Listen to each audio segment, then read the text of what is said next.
আমাদের ছিল এক মহাবীর, নাম যে ছিল তার তিতুমির।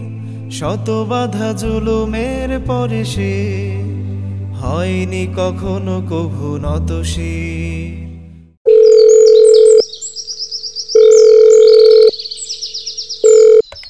আসসালামু আলাইকুম বন্ধু, কেমন আছিস? ওয়ালাইকুম আসসালাম। এই তো ভালো আছি। হঠাৎ কি মনে করে? তোর সাথে খুব জরুরি কথা আছে, দেখা করতে পারবি? কি এত জরুরি কথা? ফোনে বল। তুই কি খবর রাখিস চারদিকে কি ঘটতেছে? ইন্ডিয়া কিন্তু খুব বড় ধরনের প্রস্তুতি নিচ্ছে, বাংলাদেশে আক্রমণ করবে আর মুশরিকরা মুসলমানদের গণহত্যা করবে।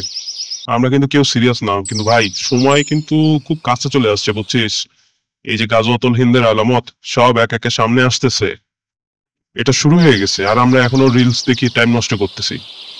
কে বলছে তোর এসব? কোথা থেকে শুনছিস এগুলা? এগুলো হওয়ার এখনো বহু দেরি আছে। দোস্ত, হাদিস থেকে অনেক আলামত পাওয়া যায়, সেগুলো কিন্তু সব মিলে যাচ্ছে, তাই আমাদের এখনই সতর্ক হওয়া উচিত। তাই নাকি? আর মৃত্যু কিন্তু কারোর জন্যই অপেক্ষা করবে না। আমরা আজকে আসি, হয়তো কালকে থাকবো না, তাই এখনই আমাদের ঈমান ও আমলের দিকে মন দিতে হবে বন্ধু। নামাজ ঠিক করতে হবে। তুই ব্যস্ত আছিস, তোর অনেক কাজ আছে। আচ্ছা ঠিক আছে, এসব বিষয়ে তোর সাথে পরে কথা বলা যাবে, আমি এখন একটু ব্যস্ত আছি। ভাই সময় খুব কম, প্রস্তুত হও।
প্রত্যেকটা প্রাণীকেই মৃত্যুর স্বাদ গ্রহণ করতে হবে, তাই এই সময়ের নিয়ামতকে কাজে লাগিয়ে তওবা করে আল্লাহর পথে ফিরে যাওয়াই হবে বুদ্ধিমানের কাজ।